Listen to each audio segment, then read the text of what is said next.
Welcome to April and Debbie Dish the Truth on Weight Loss, where we share the raw, real, and sometimes messy truth about our weight loss journeys.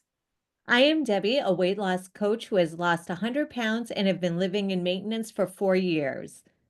And I'm April, a weight loss coach, currently down 79 pounds and continuing my journey to lose 100 more. Together, we'll explore the ups, downs, and everything in between, showing you that lasting weight loss is possible no matter where you are on your path. Yes. And so this episode, we're going to talk about a topic that was sent in from Anna. And Anna asked about tips on journaling, habit stacking, and getting right back on track when you quit on yourself. And Anna mentioned that, like myself, she has 100 pounds to lose and wants tips for when you're in it for the long haul. I love that question. And I noticed that our introduction from last week to this week is a little bit different. So, congratulations on your continued success in your journey.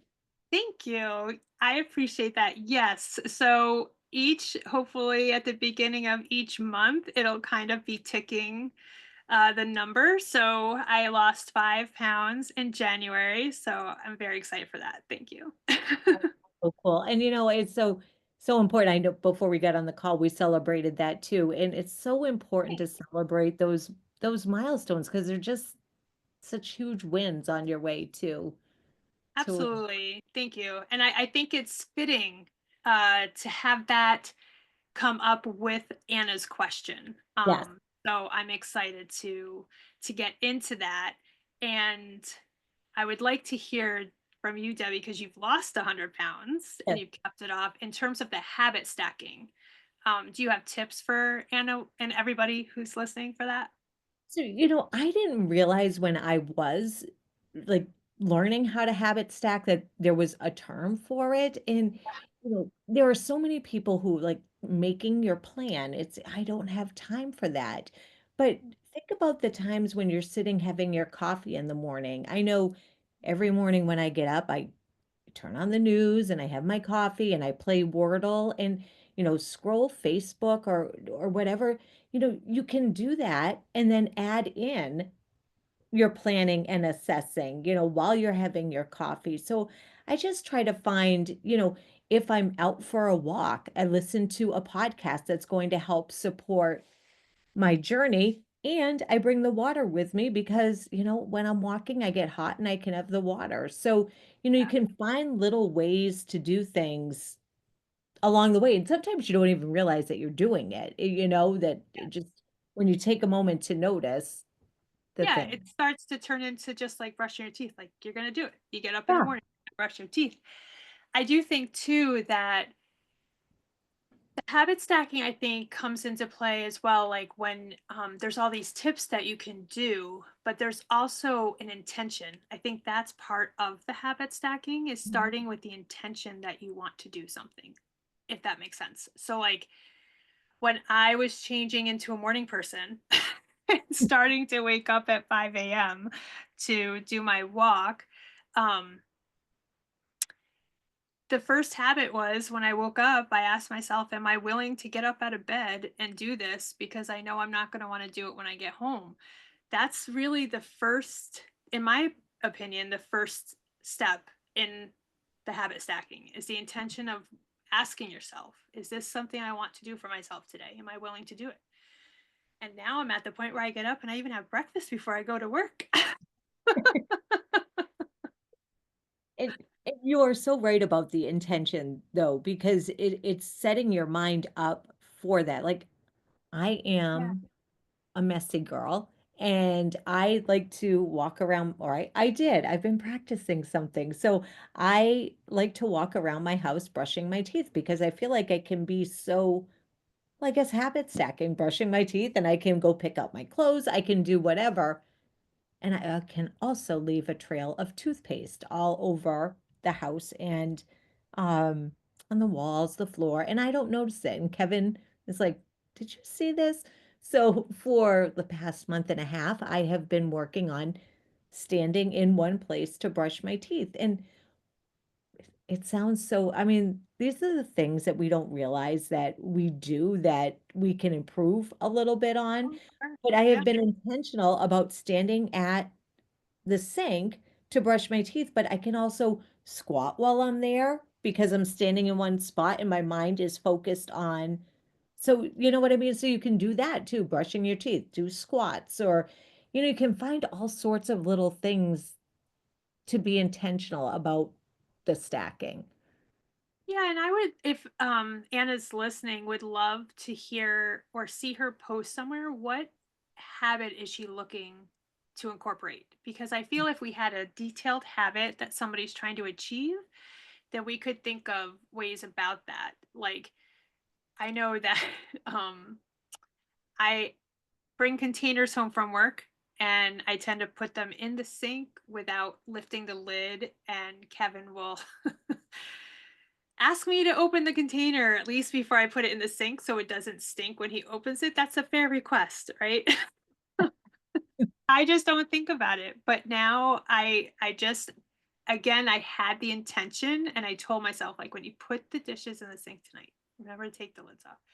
And I didn't always remember, but eventually I did because I just kept saying it to myself. I think the conversation with yourself is super important to developing the habit. Habit stacking, like somebody can tell you, yes, leave your shoes out by the bed and your gym clothes by the bed. Those are all such great ideas. Or you're standing and doing squats. It's such a great idea.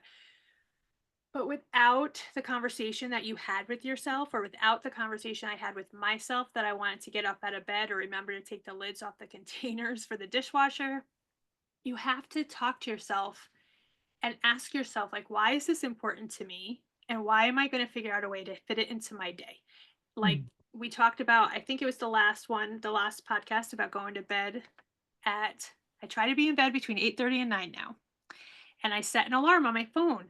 Set an alarm on your phone with a note that says like remember you want to do this, you want to go to bed at 8:30 or whatever it is that you want to do. We have our phones. Everybody has their phone with them all the Mhm. time. So Yeah. you to your advantage, set those timers with a little note or a little emoji that makes you remember what you want to do.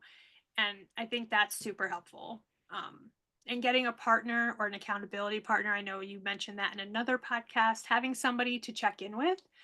Um, and also a habit tracker itself, right? I know there's apps that you can do that. You can print one out if you have that check mark, or you put a sticker on there like we talked about.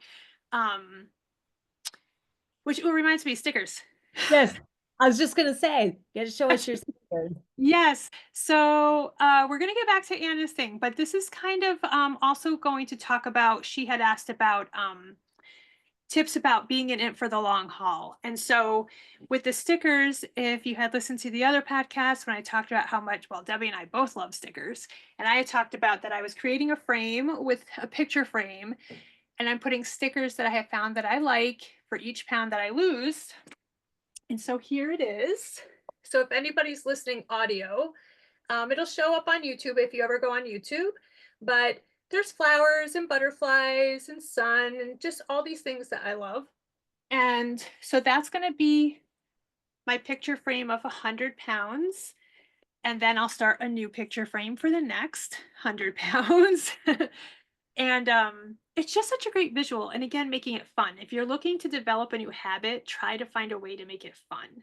And that kind of gets you excited for it. I think that's important. It does, and it reminded me, you just reminded me, I forgot I did this, but back in, I think it was May of last year, I decided to make a calendar of the habits that I wanted to, you know, just really become more solidified with showing up for myself. So I love flowers and I love like planting a garden and well, a visual garden. I don't plant, but so I made the calendar and I had like 6 different flowers that represented each of the habits. And when I completed the habit for the day, I got to put flowers in the little square for the thing. And you know what? Not every day did I do every habit perfectly, but by the end of the month, my calendar was just so pretty with all the flowers that I did. And when I looked at it, I didn't say, oh my gosh, you didn't complete it. You don't have all the flowers. I looked at it and I was like, look at all the flowers that you did. So I agree with you. And for Yeah. Anna, finding a way to celebrate the habits that you're building and the pounds that you're losing are so important. It is. And she, in her message, talked about how to get back on track when you quit on yourself. And that just stuck out so much, just the phrase quit on yourself. And I feel like just within that, it's to me, Anna writing that comment and question is showing she's already has not quit on herself because she's still trying to find answers. And I Yeah. think it just again circles back to what we, Debbie and I keep talking about is the conversation with yourself and listening to yourself. You are showing up by asking. You're trying to figure this out. I understand with having a lot to lose, and Debbie, you can say if you went through this while you were losing your 100, but even with losing 79, I could sit here and say, I still have 100 plus to lose because I'm working on the next 100, but I don't know really what my goal weight will be. I have not decided on that yet. So that's a lot of journey still left. And I could focus on that, but it's just not beneficial. It doesn't feel good to me to do that. So I've learned that throughout the years because I always was that person like, okay, yeah, I lost 79, but what does that mean? I'm still 300 pounds. So it doesn't mean anything, but it absolutely means something. And it's absolutely progress. And acknowledging that for yourself is just, I think, monumental for the journey. Like it's just such an impact. It's so true because, you know, you're saying like you've lost 79 pounds, whether you have 100 pounds left to go or whatever you decide on, the fact that you've lost 79 pounds is something that a lot of people can't say, like, because they give up before they get to that point. And, you know, and April is so right. You haven't given up on yourself because you are still here and you're still talking and or trying, like April said, to find the answers. And in finding those answers, like that's where you're gonna, when you start talking to yourself and answering the question for yourself, is where the growth is going to come in. And I joke, well, I don't joke. I named my brain Libby because she is, we spend so much of our lives ignoring what we are saying to ourselves unless we're beating ourselves up. Like we'll listen all day and all night when we are telling ourselves how worthless we are, what a failure we are, but we don't take the chance to say when those things are coming in, well, is that really true? Am I failing because I'm still here? Yeah. Am I this? I mean, we don't say back, no, you know what? You're not failing, you're learning. Like compassion. It's so important in this journey because if we're not compassionate, we won't believe that we deserve to lose the 100 pounds, the 20 pounds, whatever you're trying to lose. It's true. And compassion, I think, is such a big part of it. We've talked about this before too. And it leads me to people always say, like, what would you say to your friend? What and I invite anybody to think about that, whether it's your husband, like, would you ever say to Kevin, you're really not doing much. You're just sitting there. You're not really very nice. Like you just would never say these things to someone you love. And we have to love ourselves. So, and that means all of ourselves. So like I know and I'm sure you can pick out things that maybe are things about our characteristics that we might want to work on. Like I know for myself, I can sometimes get very filled with anxiety and it comes out to be very like short-tempered. Like I just kind of like fizz out. Like I can't keep my calm about me because my anxiety is set in. So I'm not thrilled with that aspect of how I behave sometimes. And I work on it and I become more aware and I talk with Kevin and my friends and discuss things through it. But some people would look at that like, I'm not a good person because sometimes I lose my patience. But if that was your partner or your friend who loses their patience sometimes, you would accept that about them and you still love them. You don't take them down because of that. And we just automatically take ourselves down for any shortcoming we have. And I don't think that that is something that is talked about enough, where people really just have to accept all of themselves, good, bad. Mhm. And if there is something that you don't necessarily love about yourself, then you can work on that. But it doesn't mean you're not a good person. Yeah. It's and I have spent so long thinking that because of some things from my past that I'm an evil, Hmm. mean, horrible person. And, the more you say those things to yourself and the more you say, Anna, like, I've given up and I throw in the towel and I'm not, when I quit on myself, well, the more you say that to yourself, the more you believe it. And I mean, I had told myself for so long that I was those things that didn't matter what anybody else said to me because people were ly people were lying to me. They couldn't because they didn't know me the way I knew me, Yes. and you know what, when I finally decided to say, "Well, people are saying good things about me. Am I really as bad as I have made myself out to be?" And it's in that learning that the more we say to our these negative things to ourselves, the more we believe those things.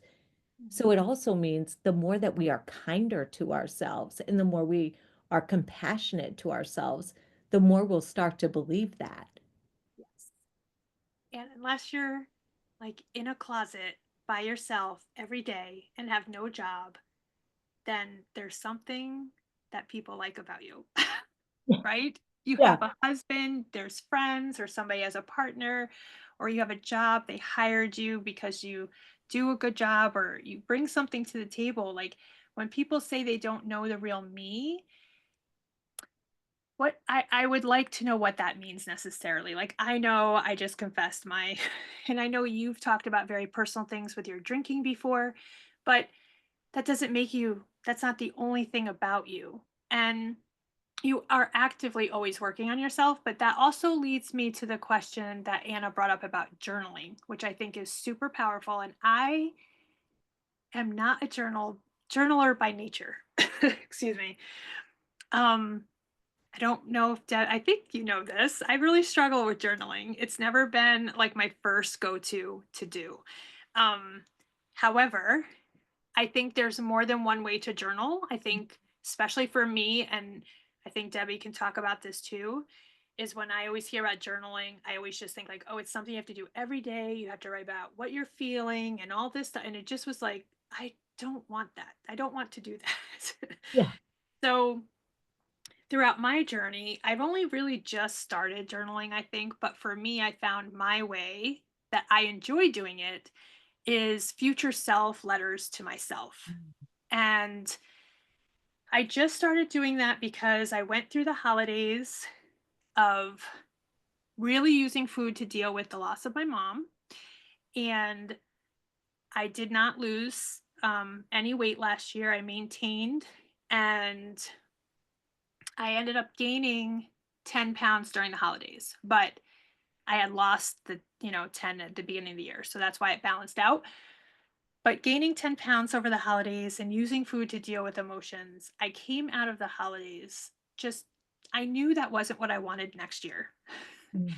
And I decided that I was going to write a letter to myself to open up 2 weeks before my birthday, which is in November. And in the letter that I wrote about how I dealt with it this year and how I want to deal with it next year and talked about my mom. I just talked about a lot of different things. And then I was writing it and I thought, I really struggle with my mom's birthday in February and then the anniversary of her passing in May. Like I have all these dates that I find very difficult to navigate.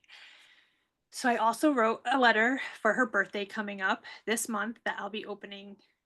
I wrote it in December to open it up like the first or second week in February. So probably next week I'll open it. And I have found just writing the letter was super helpful because you're processing it. You know, how they always Mhm. say on paper on purpose. It just gives it another level of intention. And now, usually in January, I start to get a little sad and depressed and worked up about her upcoming birthday because that was the last time I saw her before she passed. And now, when I think about her birthday, I think about the letter. Like, that's the first thing that comes to my mind is like, oh, I have that letter to read. The other stuff kind of is still there. It's not like I tuned it out completely, but it's not as loud and it's not in the forefront. And I set up plans to do things on her birthday. So that's my version of journaling that I've started to work on is thinking about upcoming events or times or seasons in the next year that I want to check in with myself. So how have you used journaling in your journey? Well, I'd like to tell you that I don't journal. And There it then is. but then I think, well, in my journey in losing 100 pounds and in no BS, I have 600 pages Oh yeah. of posts that I put in there. So I realize I do journal. And I think one of the things, April, that is so important that you pointed out is that there's not just one type of journaling. Like, and I think that exactly what you said is why some of us don't want to journal because I don't want to put everything out there. So for me, in my journaling story or journal building, I don't trust myself with all the deep things just by myself, but Mhm. I will post in the private Facebook group to thousands of people I don't know because I feel trust in there. And that might be hard for some people to understand, but I feel safer with many than just myself. And that, you know what, I would like to say that that's how I used to think. I have learned that I can be alone with my thoughts and it's just fine. So I do Oh, want to that's good. correct that. So I have grown in that, but when I first started journaling, it had to be so other people could see it for me to feel safe enough to share it. So now I journal when something is really deep and I need to get into it. I'm not a good journal. Like, I'm having a really good day today. But you know what? I do think that Yeah. that is such a good way to practice Yeah. journaling. And that's really the thing, practicing, however you decide to do a journal, whether it's a to-do list or your deepest thoughts, or, I had a great day with my family today, whatever it is. It's just like everything that we're learning in our weight loss journey and in life, everything's a practice. Yes, everything's a practice and everything is trying on different versions and finding out which way you like to do it for yourself, right? Yes. And I shared how I was doing it with a client that I have, and she took it and she did future letters to herself for to check in with herself quarterly, just about her own personal goals because we coached on financial and weight and everything. So she took it and did her own version of it. But maybe somebody does want to journal every day and that feels good, but there's so many different ways and trying it and if it doesn't work, that's okay. Try a different version. I do think finding a version that works for you is helpful, even if Mm. it's just like you write one sentence down and it doesn't have to be every day. Like it could be like, okay, Fridays is the day I write a sentence. Just start with one day. Yeah. And I have a friend, Emily, who she does Marco Polos to herself for journaling. And I think that's a brilliant idea because, like the future letters that you're doing, I think that's amazing because you're remembering here that the pain is coming. So Mhm. when you're in that space where not that you're open to the pain, but it's not quite as raw and real as it is when you get to your mom's birthday, to just say, it's okay. And we know it's gonna hurt, but here's how we're gonna handle it this year. So I love that you do that because it's just, I'm sure it's not easy when you're No, writing the letters, but in a couple of weeks when you open it, there'll be an appreciation for that. I I am in appreciation now. Writing it actually it wasn't easy to get started, but once I started it and I wrote all the letters, dear friend. I'm really working on the conversation I have with myself as a friend. So I do try to pinpoint that in my letters to myself. And it's just more about the compassion and understanding, like, of course, this is going to be hard. And you are able to get through it without eating over it. And it was all that kind of stuff. And also talking about, how my mom would want to spend the day. So my mom and I would always go there to visit her. And I always took her out for sushi. And she would always say, "I only eat sushi with you, April." Oh.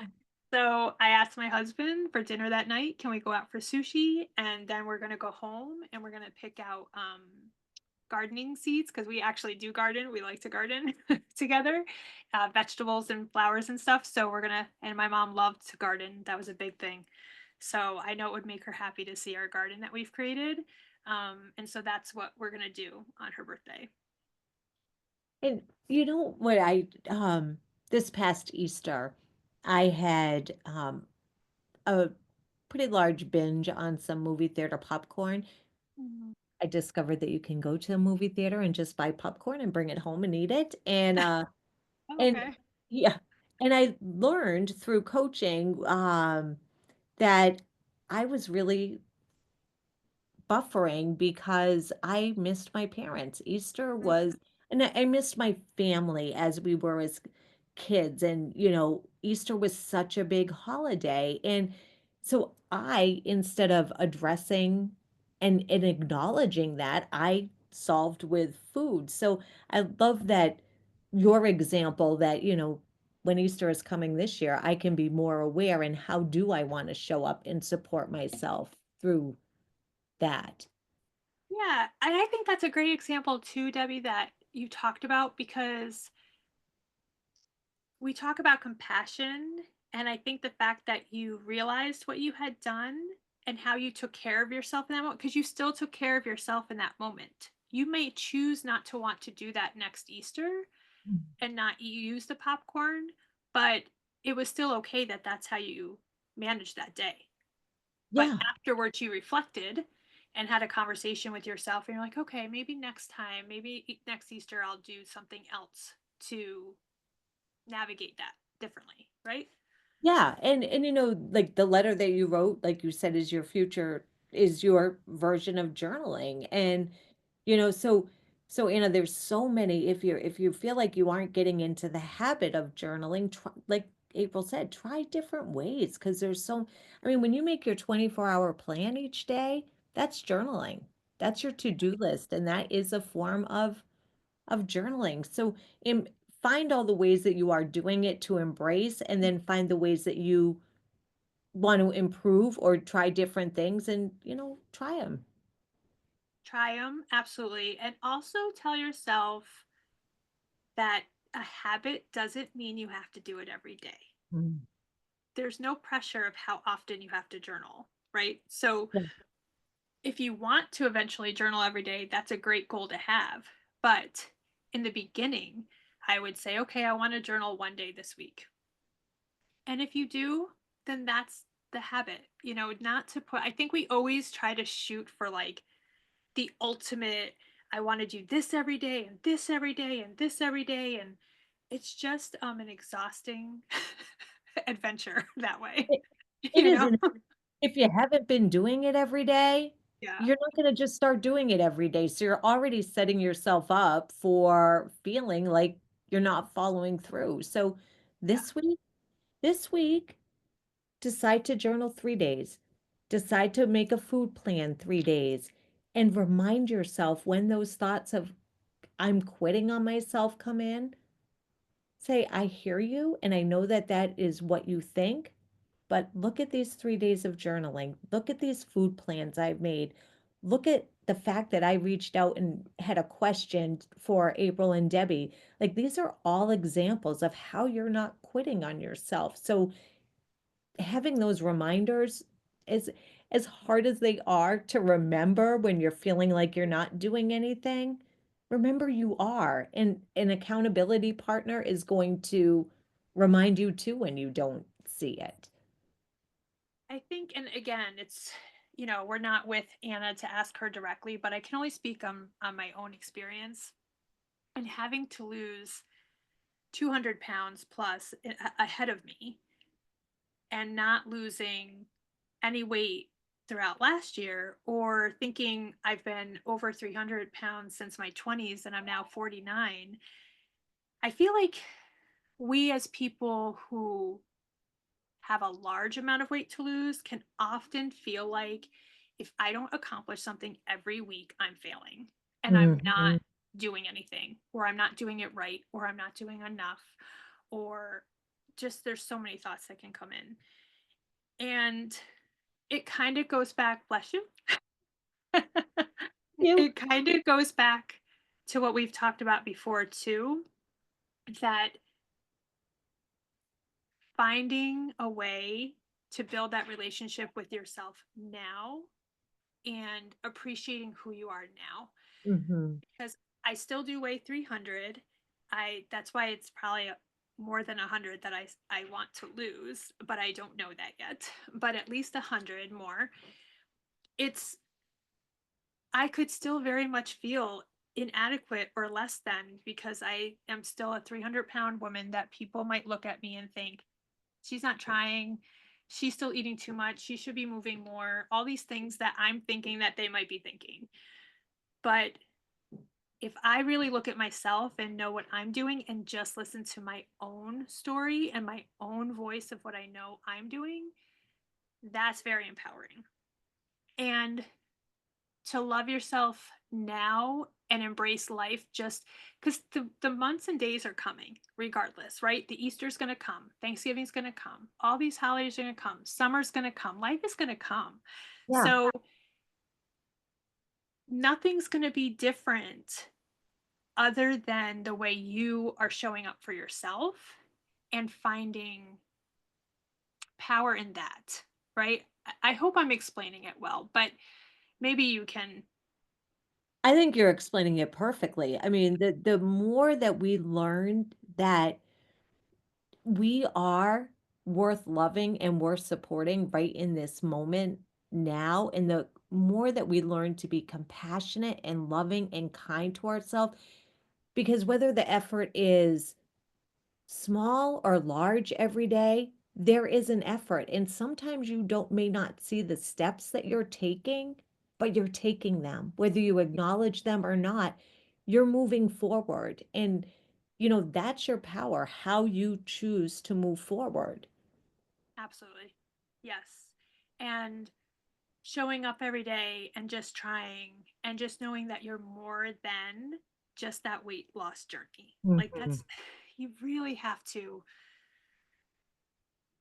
want that for yourself. You have to want to know there's more to that than yourself. And look around you, look at the people. What would your husband or your partner or your friends say about you? Or I know I've developed a list that, because I did go through a period of time of, and it's natural to feel disappointed that you didn't maybe lose more or whatever. But I really look back to what I used to do before the 79 pounds that I've lost, and how I would eat and how I would cope with life and how I would even treat people sometimes, and or communicate or not communicate. Like I'm just a completely different person, and I'm super proud of the 79 pounds, but I'm really a little bit more, if not a lot more proud of the fact of who I'm becoming and the strength that I'm drawing from within, and listening to myself and learning how to communicate with people and have good relationships that are honest and open and not just keeping things inside all the time, or not confronting situations that might be difficult, or just expressing love, anything like that. There's just so much more to a day's life than the food you ate. And I'm going to keep saying it because you just have to know that about yourself. If you ate popcorn, you ate popcorn. You're still awesome. You still And bring so much to people's lives. thank you. And you said, and this is so important, that you have felt disappointment. And I know in my journey, I have even today, I have felt disappointment, and it's okay. Yeah, It's okay to be disappointed. And it's okay to let that feeling come in, let it work through your body, but know that you can be disappointed and you can be proud of yourself. And it's knowing you can have both. It doesn't have to be one or the other. That's true too. I also think disappointment is very different from shame or guilt, Mm. right? So I was Well, disappointed that I didn't lose the weight that I had wanted to lose last year, but I did not feel ashamed of myself. And where in the past I have, you know, mhm. but when I felt ashamed or I felt embarrassed that I didn't do more, I would gain more back. Where this time I've moved on and I've started to lose again. There's going to be periods of time that your goals may come a little easier than others, and that's okay too. But to keep being your own cheerleader is just an amazing feeling. To feel compassion, and I think I've said it in another one of the other podcasts too, that's been the greatest gift that I have given myself and learned through, the No BS program that we both joined, and that's how we met. So I'm super grateful for that. Me too. Yeah. So you know what? When you think you're quitting, Anna, just remember you're keeping on going and practice the journaling and, Yeah. you know, and if you have any follow-up questions or, if something rang true for you in this and you learned something, anybody comment and let us know because we're here. We have fun talking about, well, we love talking to each other, but we have fun talking about our journeys because, it's from all of us sharing our journeys that we become the people, we begin to believe more by seeing examples. So, Absolutely. yeah. Yes. Oh, so, anything else before we close out, my friend? Oh, I think that was so great. And I'm so glad that Anna asked all of those things because they all kind of intertwine together and really just go back to finding things that work for yourself. And I even thought just one other thing about the journaling. Some people do vision boards. That's a version of journaling. If you get a board and just like if you see something in a magazine that's what you want to do, or a word happy or whatever, and you post that on a board, like that's a different way of doing it too. There's just always possibilities are endless. And again, just keep trying different versions until something feels good to you and makes you excited to do it. And yeah. That's awesome. I love that. And vision boards are that it is, it's fun. So, well, I can't wait to check in with you all next week and have a great week Yes. And remember, wake up willing to do something that feels good to you. and keep blooming because life is all about becoming who we want to be and our best selves. All right. Thanks for listening. All right, take care.